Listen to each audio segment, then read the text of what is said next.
Hello, this is L2L Support, and today we're going to walk you through skills trainers, the requirement matrix, and skills notifications. When logged into L2L, please ensure that you have skills enabled under the other module settings within your site properties in order to view the skills module.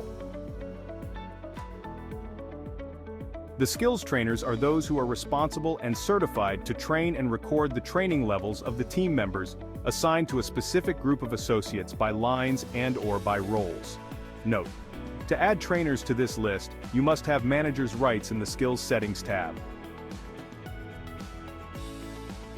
To add new trainers, you need to select the section for trainers, select the Add New button, find and select the person's name from the list, find and select the lines this person is certified to train others on, and select the Save button. If you have a user listed as a trainer and they are receiving an error that says, "Trainers must be trained on a skill to at least the same level to train," when trying to edit another user's skill level, please be sure they have the manager's rights in the skills settings. If a trainer is looking at a single skill, they will find that skill and proceed to add users. Trainers may also view the revision for training and skill upgrades.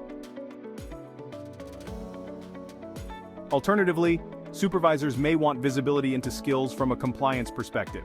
They may utilize the user view and/or skill requirement matrix for visibility. In this section, you can view at the line level the name of persons associated with the line, the user role associated with the person and the skill itself, and the skill level of the persons associated with the line or role-based skill. Also to note, they may see if they have any training needed to be completed. The user skill matrix can also be accessed from the operator portal line level view. To go back to the operator portal from the user skill screen, if that is the way you access the matrix, you must click on the link icon and then the operator portal will appear to select. Remember, you can use filters to find what you're looking for in the user skill requirement matrix. If a user has been inactivated, their user skills associated with their user role will show as not applicable on the user skills requirement matrix. This is because all of the associated skills are now inactive. The system doesn't know which skills the user should now be associated with upon being reactivated. To fix this, you'll need to go to the user skills screen, filter to inactive or all, and search for that user. You can then activate the required skills for that user's role. Supervisors may also want to be notified when a user checks into a line that needs training.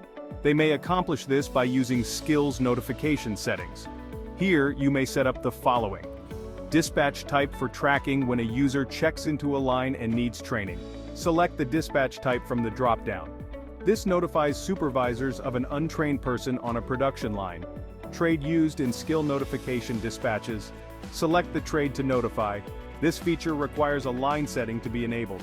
Under the line settings in Setup, enable operator portal skill tracking and create a notification dispatch when the user checks into the line with the following skill level or lower. Select the skill level. There is a default machine set for the production line in the line setup. This allows the automatic dispatch launch to work and send the dispatch to that line. From there, those who are associated with that line can receive notifications if they have set them up for that dispatch type. Thank you for watching. If you have any additional questions, feel free to go watch our other tips and tricks videos or reach out to us on our support site.